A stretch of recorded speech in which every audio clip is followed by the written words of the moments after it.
Salam Sobat Samitri dimanapun Anda berada. Bertemu kembali di channel Samitri Official, channel yang akan terus menginspirasi dan memotivasi Anda lewat renungan firman Tuhan maupun lewat lagu-lagu rohani untuk Anda terus bertumbuh dan berbuah di dalam Tuhan. Pada kesempatan kali ini, khususnya di bulan Desember ini, kita akan merenungkan firman Tuhan yang berkaitan dengan Natal atau kelahiran Yesus Kristus dari Injil Matius pasal yang pertama, ayat yang pertama sampai ayat yang ke-17. Adapun judul perikop yang terdapat pada Alkitab kita sesuai yang dibuat oleh Lembaga Alkitab Indonesia ialah Silsilah Yesus Kristus. Melalui perikop ini kita akan merenungkan firman Tuhan dengan tema rancangan Tuhan. Belajar dari silsilah Yesus yang dicatat oleh Matius, ada beberapa pelajaran yang sangat berharga yang harus kita mengerti perihal rancangan Tuhan. Yang pertama, rancangan Tuhan adalah sempurna.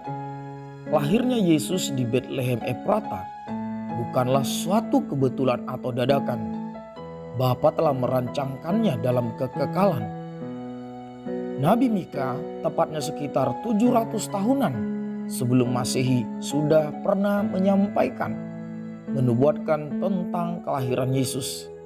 Bahkan sejak dalam kitab Kejadian pun hal mengenai kelahiran Yesus sudah disampaikan. Kita dapat melihat meskipun terentang waktu yang begitu panjang, dimulai dari pertama kali disinggung dalam kitab Kejadian, bahkan disuarakan kembali oleh para nabi seperti Mika, bahkan dari generasi kepada generasi seperti yang tercatat dalam Matius pasal yang pertama, ayat pertama sampai ayat yang ke-17 ini. Namun kita lihat bahwasanya rancangan Bapa itu tetap tergenapi secara tepat dan akurat. Segala perubahan masa ataupun situasi tidak dapat mengubah, apalagi menggagalkan rancangan Bapa di sorga. Yesus lahir dari keturunan Daud dan lahir di Betlehem Efrata, tepat seperti yang telah dinubuatkan jauh sebelumnya. Ini membuktikan kepada kita bahwasanya rancangan Tuhan adalah rancangan yang sempurna. Tidak ada yang bisa mengubah ataupun menggagalkannya. Karena rancangan Tuhan adalah rancangan yang sempurna, maka mari kita sebagai orang percaya berserah sepenuh dan belajar tunduk kepada Tuhan dan yakin sepenuh akan rancangan Tuhan. Meskipun dalam pengalaman kita mengikuti Dia, ada pengalaman-pengalaman yang menurut kita tidak baik atau menyakitkan, atau kita mengalami sakit, kesedihan, dan lain sebagainya. Tetapi di dalam Tuhan, semua itu adalah proses pembentukan atas kehidupan kita, agar semakin hari kita semakin serupa dengan gambarnya.